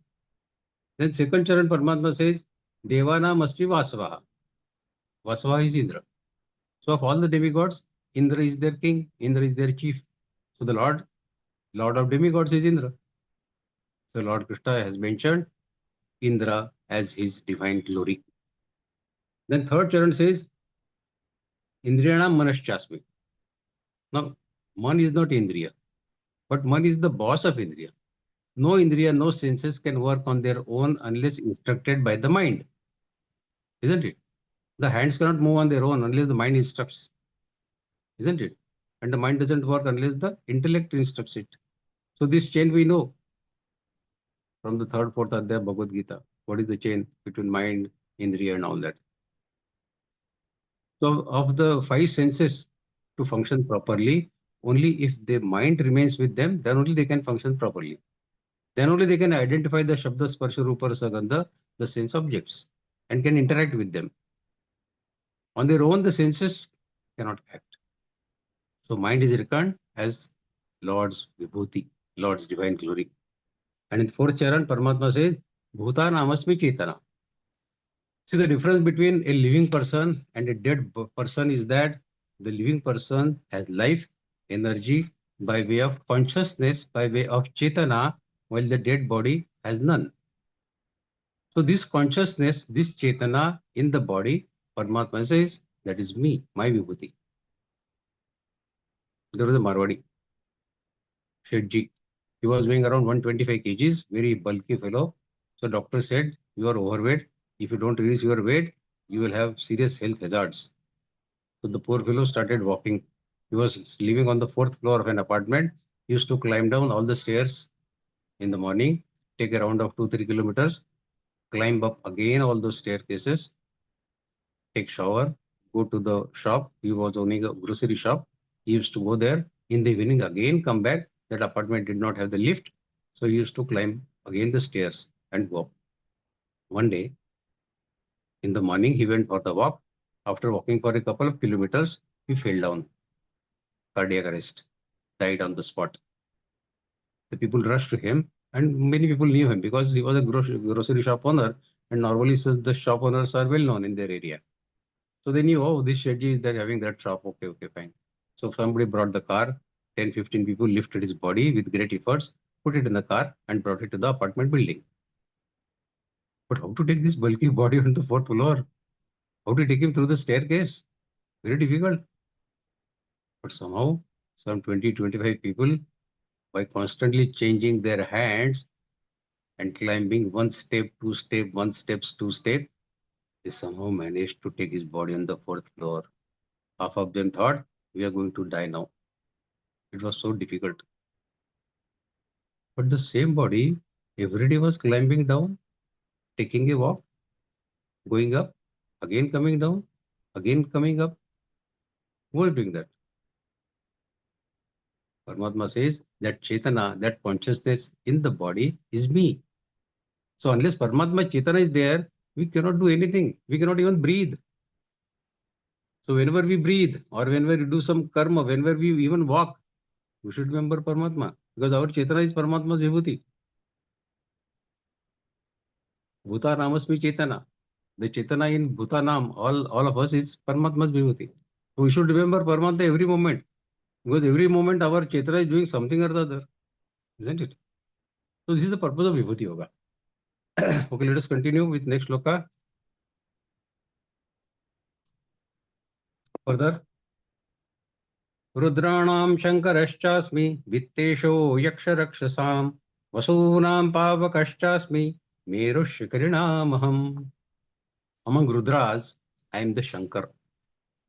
Among Yakshas, that means the genies, and Rakshasas, that means the demons, I am the Kuber. Among Vasus, Vasu is a class of god, demigods, I am the god of fire. And for mountains, I am the Meru Parvat. So Rudranam Shankarashchasmi. Shankara is the lord of all the 11 Rudras. Their names are there, Hara, Bahurupa, Trambaka and all that. So Paramatma says, Shankara among them is me.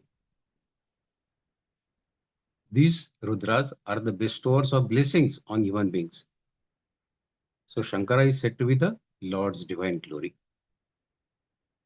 Rudranam Shankarashchasmi. Vittesho Yaksha Rakshasam.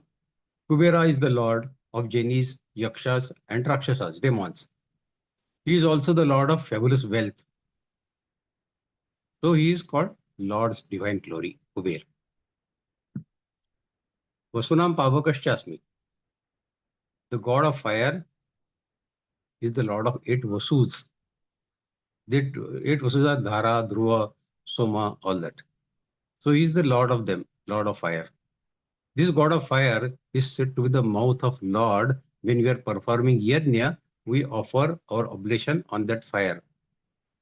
So that is the mouth of Lord, in which we offer this oblation of the yajna. And it reaches the deities for whom we are performing the yajna. So Paramatma says, that mouth of fire where you are offering your oblation is nobody else than me. I am the god of fire. I am the god of fire. So Vasunam Pavakaschasmi. That is the divine glory of the god. Then 4th charan, Paramatma says, Meru Shikhare Namaham. Of all the mountains having deposits of, say, gold, silver, diamond or jewels or copper, the golden Meru mountain, which is somewhere in Mongolia, that border, Mongolia and all that. So that mountain, Paramatma says, is me. That is the most important of all mountains. It is a storehouse of jewels and diamonds and all not. So the mountain is Paramatma's glories. Meru Shikrinam Maham. Next sloka. Further list of vibhutis. Slok 24. Purodasayancha mukhyamam Vidhi Partha Brahaspatim Senani Namaham Skandas Sarasa Masmi Sagaraha. Among priests, Brahmanas, I am no meet with the chief of Brahmanas, chief of priests, that is Brahaspati, Guru. Among generals, I am the Skanda. Of the storage of water, I am the ocean. So in Charan 1 and 2, Paramatma says, Purodasancha Mukhyamam Vidhi Partha Brahaspati. Vidhi means to know. Partha Arjun. Arjuna know me as Brahaspati, who is the chief of all Purohitas. Brihaspati is the chief, best of all priests. And he is superior to others. And in learning and in wisdom, he is the best. He is the preceptor of Indra, the lord of gods. And he is the priest of gods. So he is the divine glory of Lord. He is the divine glory of Shri Krishna Paramatma. Then, Senani Namham Skanda. Aham, I am Skanda. Skanda means Kartikeya, the brother of Ganpati, son of Lord Shankara. He is said to be having 6 faces and 12 arms. And he is the general of gods, God's army rather. So he is the divine glory of Lord, Skanda, Kartikeya, son of Shankara. He is the divine glory of God. Then further Paramatma says, Sarasam Asmi Sagara. Of the masses of water, ocean is the biggest. Isn't it? Ocean is the biggest holder of water. Very deep and remains within its limit. Never crosses the limit. We learned in second adhyay. Apuryamana majala pratishtam samudramapa pravishanti yadvat tadvat kamayam pravishanti sarve sashanti mapno tinakama kami. Hundreds of rivers keep pouring water in the ocean in the rainy season or otherwise also, but it never crosses its limit. So Paramatma says that ocean which is full of water, but who never crosses its limit is me. So next time when we stand in front of the ocean, remember God, because that is Paramatma's Vibhuti. Ocean is Paramatma's Vibhuti. Sloka 25th, quickly. Maharshinam Bhrigarang Giram Asmekam Aksharam Yajnanai Japa Yajñosmi Stavaranam Himalaya.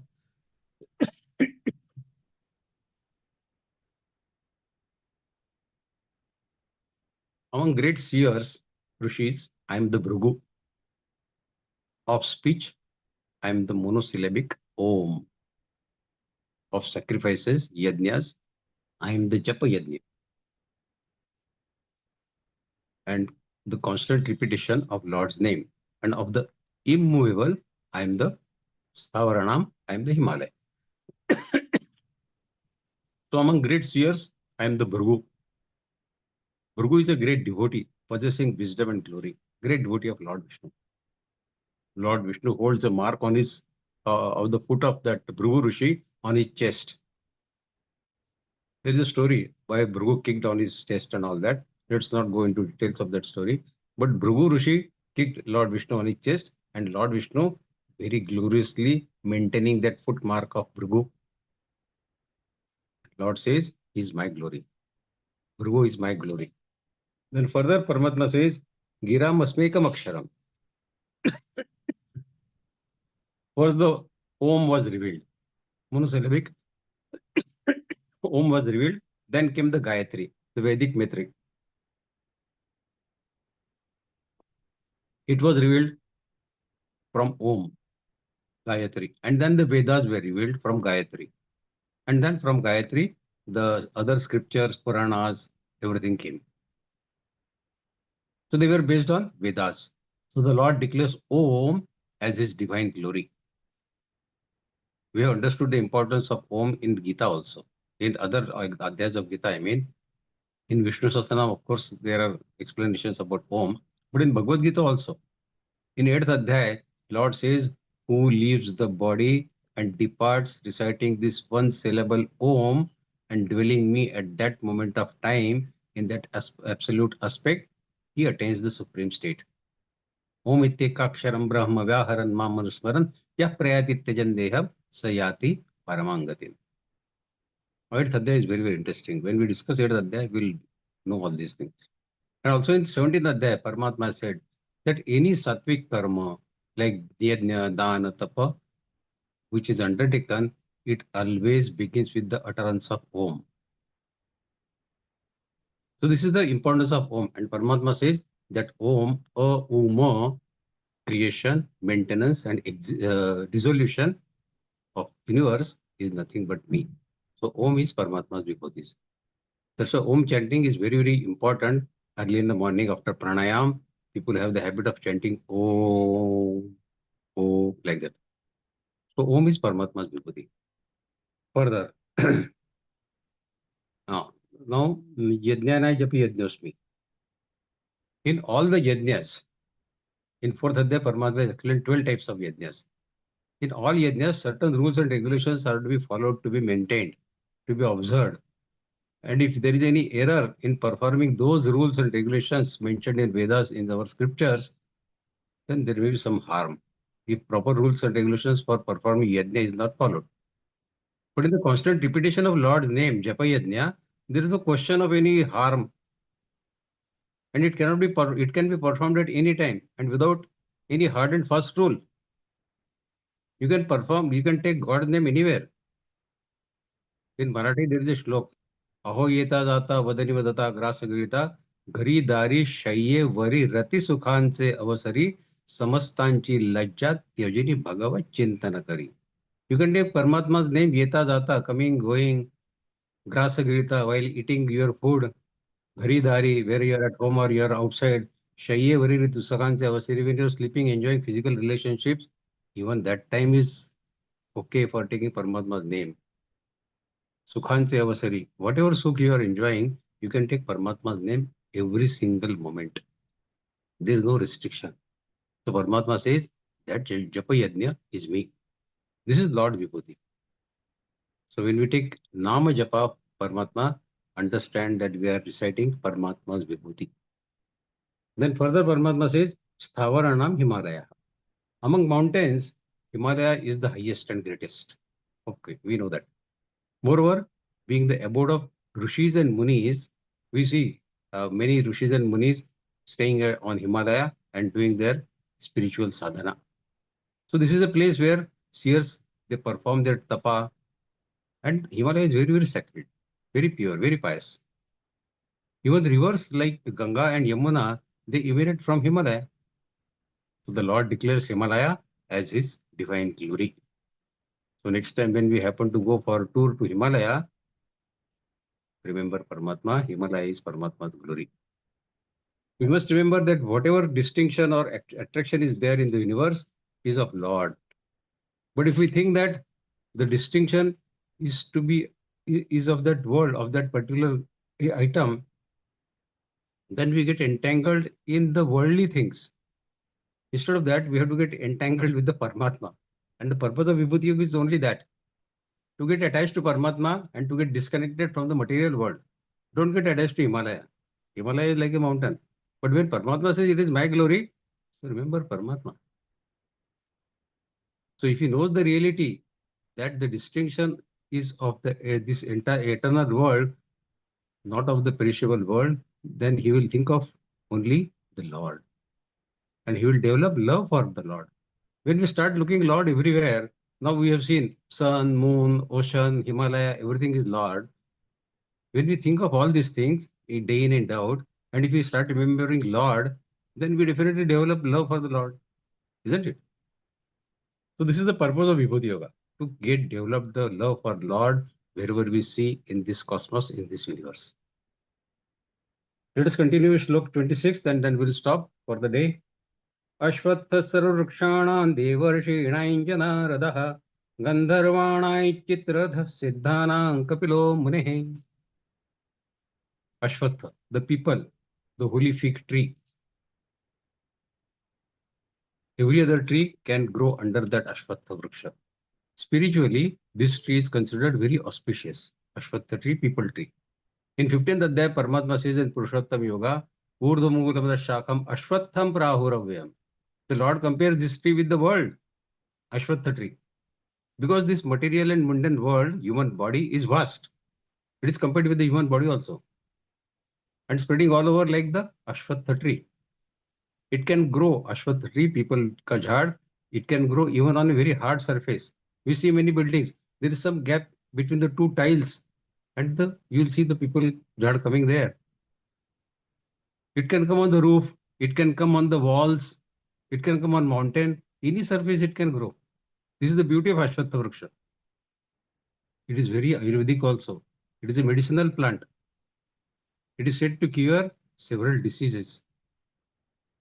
And Ashvatha Vriksha is there on Kurukshetra, where Lord Krishna said Geeta to Arjuna 5,500 years back. That Ashvatha Vriksha is still there at Kurukshetra. If you happen to get a chance, please visit Kurukshetra, sit below that Ashvatha Vriksha and recite Bhagavad Gita. You will feel as if Krishna is watching you, reading his own words. This is a great experience to read Geeta sitting below that Ashwatha Vriksha in Kurukshetra. Never leave that opportunity if you get one. So Ashwatha Vrikshanan, then Devarshi and Aija Narada. Of the celestial sages, Devarshi, Narada always works as per the Lord's will, Lord Vishnu's will. He is the executive assistant of Lord Vishnu. He becomes an instrument in the Lord's play. He inspired sages Valmiki and Vyas to write the scriptures such as Ramayana and Mahabharata. Men, gods, demigods, demons, all have faith in Narada. And so they consult him and do according to his advice. Therefore, Paramatma says, Narada is my vibhuti, is my glory. And then the Gandharvana Chitarata, the celestial songsters and musicians are called Gandharva. Gandharva are the musicians in the Swarga Loka. Chitrartha is the most talented and prominent of them all, of all Gandharvas. He was a friend of Arjuna, and he was trained Arjuna in music, which Arjuna used when they were in that 1 year disguise, and he taught that music. So Paramatma says that Chitrartha is my divine glory. And lastly, Siddhanang Kapilo Munihi. Now, Siddha people, perfect people who have attained Siddhi, they are of two types. One is those who have attained perfection through some spiritual discipline and spiritual sadhana. And those who have been endowed with perfection since the birth only. They are born Siddha. Kapil Muni belongs to the second category. He was the born Siddha. He is the author of Sankhya Yoga, Sankhya system of philosophy, and according to Bhagavad Puran, he is also the author of Lord Vishnu, Kapil Muni. The Lord of those who attained perfection is Kapil Muni. So the Lord claims Kapil Muni as his divine glory. A devotee should always behold the Lord and not fall in love with only vibhutis. The purpose is to get attached to the Lord. This is the purpose of Vibhuti Yoga. All these divine glories of our Lord. So we should remember the Lord. Okay, I think let us stop here and we'll take remaining slokas in the next session. Sorry for all the confusion that happened in the beginning of this session today. Thoroughly apologize for all the mistakes. Thank you, Bhaiya. Thank you so very much. And no, Bhaiya, this session was like the jalebi example that you gave us. And the end product was very, very nice. And every time you give a vivechan and you give the jalebi example, whether it is for the fasting that you give us example, you end us making us eat jalebi the next day, Sunday morning. Simultaneously, also that we are all also taking other examples that you give us on about how when listening to his guru, the bandit realized that he is actually a prince, and we are also listening to your vivechan and realizing that our Parampita Paramatma is waiting for us, and we are getting closer to him day by day. Thank you, Bhaiya, for the vivid examples that you give us. Wonderful session we had, and like jalebi, even if it went round and round, we loved every bit of it. It made us keep in attention. It made me sing. We are very, very thankful for your presence, Bhaiya, and thank you so very much. Anybody who has a question, please raise your hand and switch on your video and ask your questions. Because after the way Bhaiya explains each and everything with stories and examples, I'm sure most of us feel blessed at the end of it. Ji Bhaiya. Anybody has any question, please raise your hand and ask your question. Yeah. And like Namaste, I said, Bhaiya. I have just one small question. Yes, please. Here, Bhagwan says that he is Kartikeya. We Yeah. all worship Ganesha with Hmm. all, I know, a lot of devotion and all that. And how is that Bhagwan says that he is Kartikeya and not Ganesh? See, ultimately everything is Lord. So Okay. even Ganesh is the Lord only. But Okay. he's only counting his prominent vibhutis. Because Kartikeya is the general of God's army. And since he's Okay. on the battlefield of Kurukshetra, he's talking of God's army. And That's why Ganesh he's is talking also about, Ganapati, no? yeah, Ganesh Ganpati same. Ganesh Ganpati Gajanan same. Okay. So he represents all gods. Yeah, yeah. Okay. Thank you. Any other Ji. question? Anybody else has any question? We can take it further. Or if you feel it is too late because of my mistake in the beginning, you can raise in the next session also. Feel free to ask questions in any sessions about any adhyay. जय श्री कृष्ण भैया। Jai Shri Krishna. Arjun को गुड़ाकेश किस लिए कहते हैं? Gudakesh. Gudakesh, as I said, it has two connotations. One is Gudak Ish. Gudak means Nidra, sleep. So he is a Ish. He is having control over his Nidra. If he decides to sleep for 2 hours and 10 minutes, exactly on 2 hours 10 minutes, he will wake up. That is a controller of Nidra. So he was Gudakesh, that sense.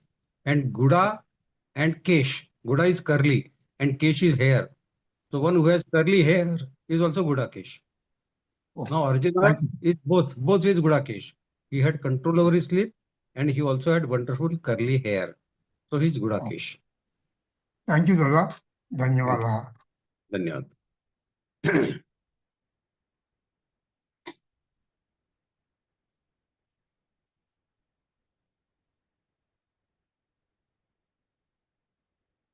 Okay, if there are no more questions, we can wind up the session. You can reserve your questions for the next session. I'm sorry again for the whatever bungling happened in the beginning of this session because of my net issues or whatever. So sorry for that. Bhaiya, no Bhaiya, as we said, it was a perfect session. And we have one more question. Bhaiya will take the question. Yes, please, Bhaiya. Ask your question, Bhaiya. Okay. I guess not. Bhaiya, with your permission, I will take this session towards a close.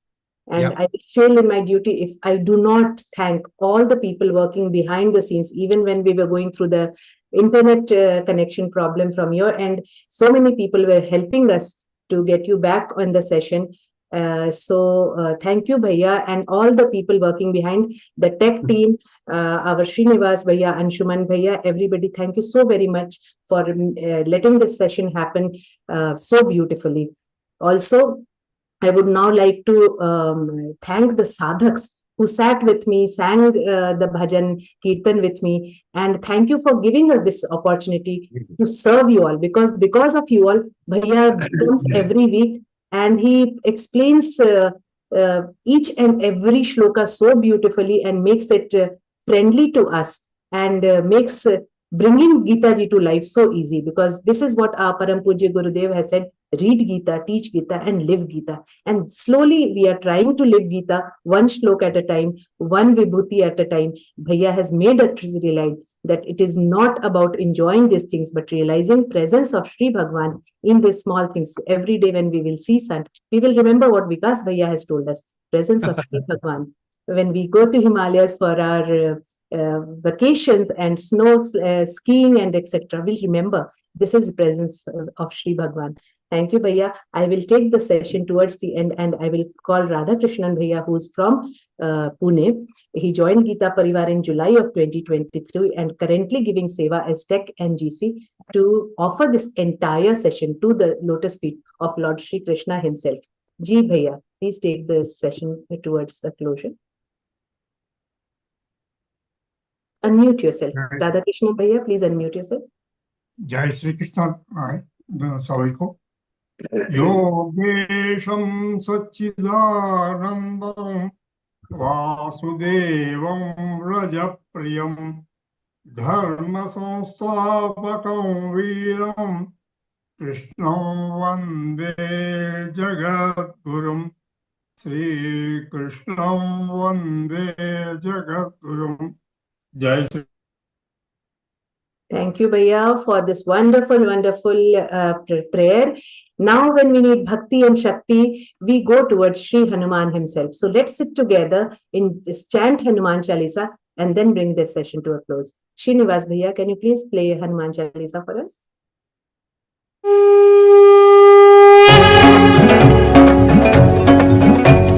Shri गुरु चरण सरोज रज निज मन मुकुर सुधारि बरनउ रघुबर बिमल जसु जो दायक फलचारि बुद्धिहीन तनु जानिके सुमिरौ पवन कुमार बल बुद्धि विद्या देहु मोहि हरहु कलेश विकार जय हनुमान ज्ञान गुण सागर जय कपीस तिहु लोक उजागर रामदूत अतुलित बल धामा अंजनी पुत्र पवन सुत नामा महावीर विक्रम बजरंगी कुमति निवार सुमति के संगी कंचन बरन विराज सुबेसा गानन कुंडल कुंचित केसा हाथ वज्र औ ध्वजा विराजय कांधे मूंज जनेऊ साजय शंकर सुवन केसरी नंदन तेज प्रताप महाजगवंदन विद्यावान गुणी अति चातुर राम काज करिबे को आतुर प्रभु चरित्र सुनिबे को रसिया राम लखन सीता मन बसिया सूक्ष्म रूप धरि सियहि दिखावा विकट रूप धरि लंक जरावा भीम रूप धरि असुर सहारे रामचंद्र के काज सवारे लाय सजीवन लखन जियाए श्री रघुवीर हर्षि उर लाए रघुपति कीन्ही बहुत बड़ाई तुम मम प्रिय भरत ही सम भाई सहस बदन तुम रोजस गावै अस कहि श्रीपति कंठ लगावै सनकादिक ब्रह्मादि मुनीसा नारद सारद सहित अहिसा जम कुबेर दिगपाल जहाते कवि कोविद कहि सके कहाते तुम उपकार सुग्रीव ही कीन्हा राम मिलाय राजपद दीना तुम्हरो मंत्र विभीषण माना लंकेश्वर भय सब जग जाना जुग सहस्र योजन पर भानु लील्यो ताहि मधुर पल जानु प्रभु मुद्रिका मेलि मुख माहि जलधि लांघि गए अचरज नाहि दुर्गम काज जगत के जेते सुगम अनुग्रह तुमरे तेते राम दुआरे तुम रखवारे होतन आज्ञा बिनु पैसारे सब सुख लहै तुम्हारी सरना तुम रक्षक काहू को डरना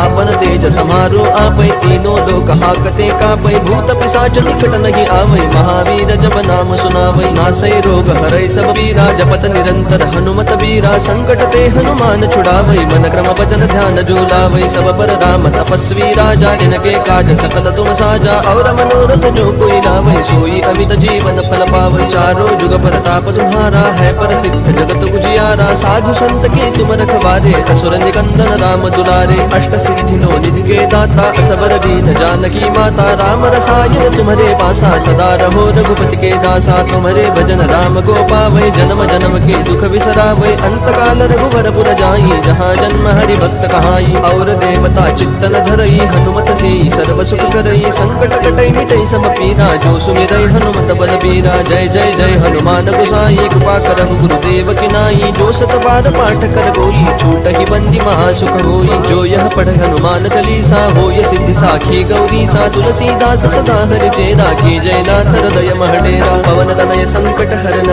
मंगल मूर्ति रूप राम लखन सीता सहित हृदय बसहु सुर भूप सियावर रामचंद्र की जय पवन सुत हनुमान की जय Jai Shri Ram, Jai Hanuman. Have a beautiful, beautiful week ahead. Jai Shri Krishna.